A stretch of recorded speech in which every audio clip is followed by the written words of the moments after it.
Alright, so this is going to go over some of the anatomical and the physiologic changes that occur with the process of aging, like not being able to speak anymore. Alright, so the aging process, as much as you don't want to hear this, the aging process starts in the late 20s, early 30s. Alright, let that sink in for just a second. So that means there's a good chance some of y'all are already aging. I, at the time of recording this, am 37. So that means, according, if we look at the rule of 30s, then every year after the age of 30, you lose about 1% of your bodily function. That means I've lost about 7-ish% of my bodily function. That kind of sucks, right? But with this aging thing, it's a whole linear process, meaning the rate at which you lose the function doesn't increase with age. It's still, you're aging just as fast if you're 35 versus if you're 85. The difference being is that the older person has these cumulative results of aging, so it seems like it may be a little bit different.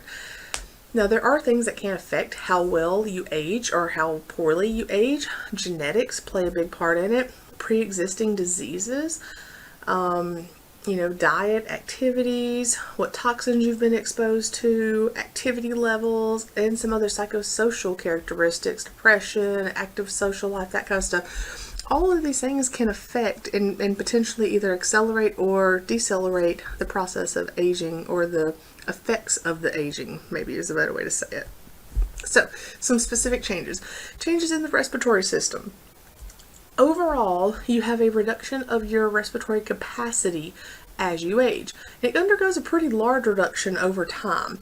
You're going to have a decrease in lung elasticity. You're going to have a decrease in your size and strength of those respiratory muscles. So this means your vital capacity is going to decrease. Your residual volume, which kind of stays in there, is going to actually increase, which changes your dead space and that kind of stuff. You're going to have some calcification of the costochondral cartilage, which means your chest wall is going to kind of stiffen, which decreases your mobility there. You're going to have changes in blood flow distribution. So this means like your partial pressure of oxygen is going to start to decline, which is going to affect your oxygen and gas exchange, right? You've got that limited lung volume. Your maximal inspiratory pressure is going to decrease some. You're going to have that limited chest expansion due to that chest wall stiffening. All right. All of this means that your ability to modify your respiratory rate and or tidal volume when we have changes is limited. So in other words, we don't compensate as well as we age. Right? The respiratory drive is a little more dulled because you have decreased sensitivity to arterial blood gas changes, or maybe your central nervous system has a decreased response to these changes. Right. Also, some musculoskeletal changes can affect, can come into play, like kyphosis, which can limit your lung volume due to, changes in the musculature. You've got decreased muscle strength, decreased muscle mass, so it takes more energy to perform the ventilations. Your defense mechanisms are less effective, so your gag and cough reflexes are decreased. So you're little more prone to having respiratory infections, things like that. Lots of things happening there, right? Cardiovascular system.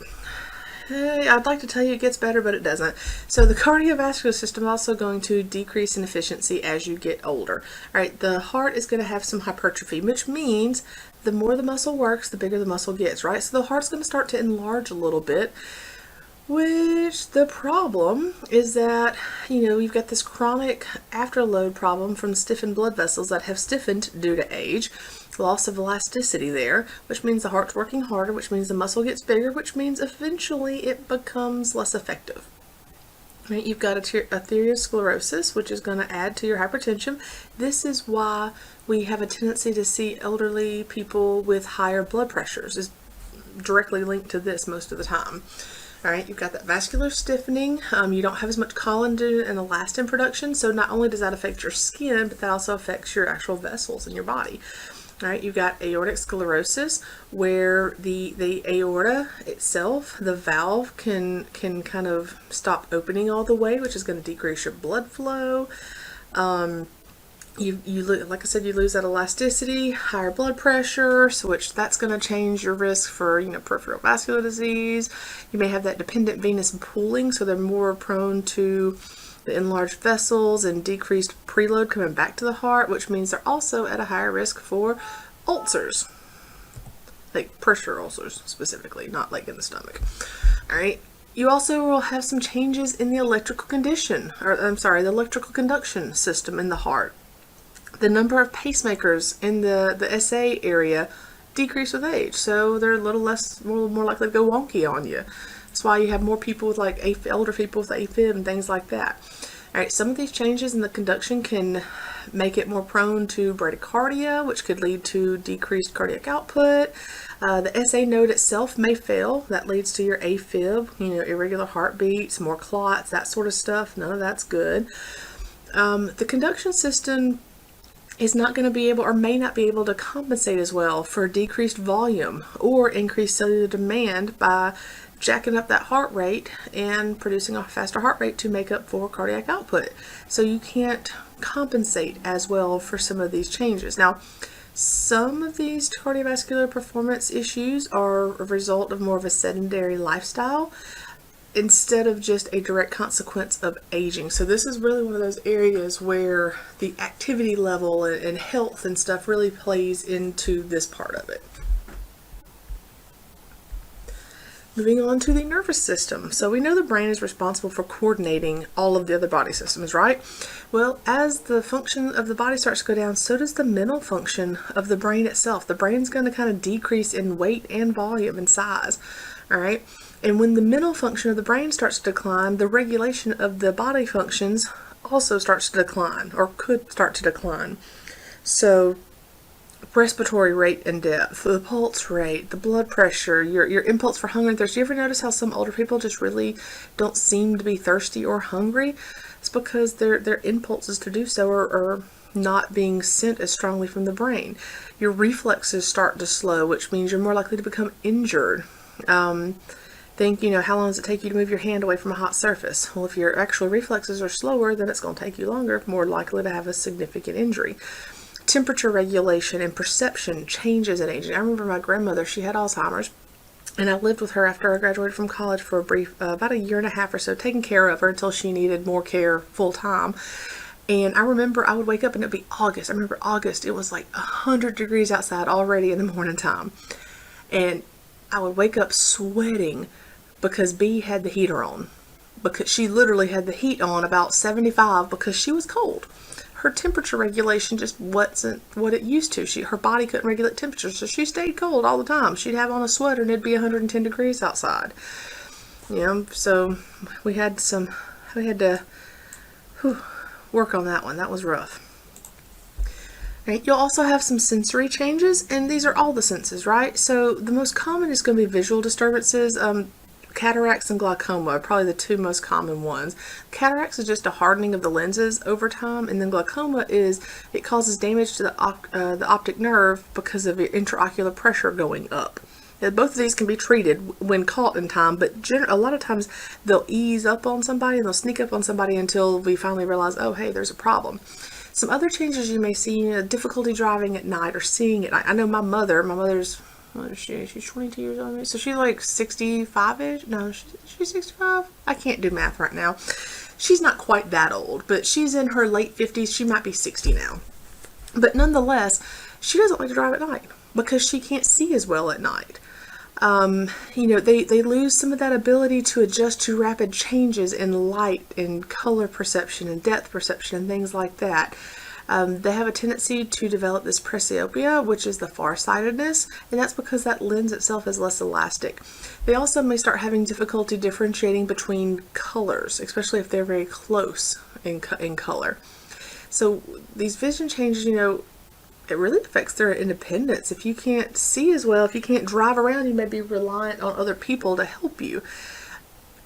You may not be able to read as well. I read for fun, but even just down to taking your medicine every day. If you have difficulty reading and you can't read your medicine bottle as well, and you don't have anybody there to double check it and read it for you or to help you with it, you may accidentally overdose on a medication.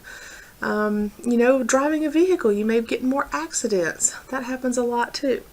So a lot of different things with the vision that can affect just the overall quality of life. You also have hearing loss. Hearing loss is a fairly common thing as people age as well. Now you have presbycuspus, if I'm saying it right, which the problem there is that everything kind of blends in, like the background noise and some sounds, some people's voices especially, they tend to just kind of blur together, so it can be very hard to differentiate what you're trying to listen for and what's just background noise. Some people can't hear speech, which decreases your ability to communicate. They may feel more isolated or depressed with this. But even if the hearing loss is, not severe enough to interfere with communication, it can still make certain things less enjoyable. It could threaten their safety because a lot of warning systems are auditory. Like in my car, if I'm about to run into something, not that I do that a lot, but there are times like when it senses that it feels like I'm about to hit something, it'll flash a little thing in front of me, but it also does a little loud, like a little buzzy noise that scares the crap out of me. The one time it's never happened before. But if you can't hear that, then you're missing out on some of the warning systems. Think about like fire alarms and stuff like that. Yeah, a lot of times you'll have the flashing lights, but you also have that really loud buzzing sound, and that's something that they're missing out on.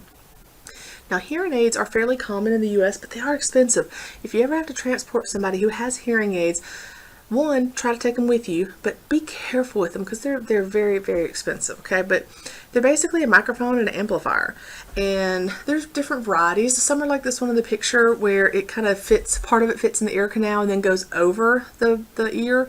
Some of them fit entirely in the ear, and you may not even be able to see them or notice that they're even there, all right? They usually are battery operated. Just be extraordinarily careful with them. We don't want to lose them or break them. Now, you do have some other changes. The digestive system, the peristalsis slows down, which part of that's due to neuro, but your peristalsis, it slows down. So the food making its way through the GI tract is not going to go as fast. So they're more prone to constipation. The teeth, you may lose some teeth, making it harder to break down some of that food and start the digestion. The kidneys may not work quite as well. They may be more prone to urinary retention. The endocrine system, maybe their pancreas just didn't fire on all cylinders, and so their blood sugar has a tendency to get a little out of whack sometimes, a little more prone to like type 2 diabetes or something. The immune system doesn't work as well, so they're more prone to getting sick. It can't fire off as well as it used to. It may not even be able to produce a fever as strongly as it used to. So something that might produce a very strong, 102, even 103 fever in an otherwise young adult, healthy adult, in a geriatric, it may pull off maybe a 99 fever. It may not have a fever at all, just depending on what the situation is.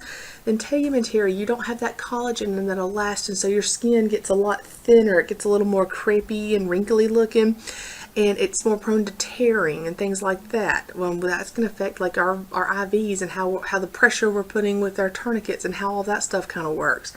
I remember vividly moving this one elderly lady who was in cardiac arrest. I was an EMT a long time ago. And I remember I was standing in the hall on the other side of the stretcher, and they passed like an arm and a leg, and we're trying to get her through the door because it's a tiny little room that the stretcher wouldn't go into. And when I put my hands around her arm to help move it through to the stretcher, her skin basically degloved down her arm, and I was like, oh my God.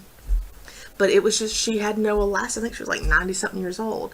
But things like that can happen. Musculoskeletal, they have musculoskeletal changes, kyphosis, abnormal curvatures. They may be more prone to pathological fractures due to osteoporosis or things like that.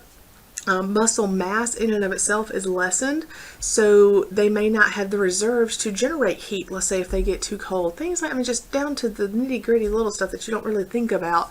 All of these things come into play and really add up when you're looking at these changes as we age.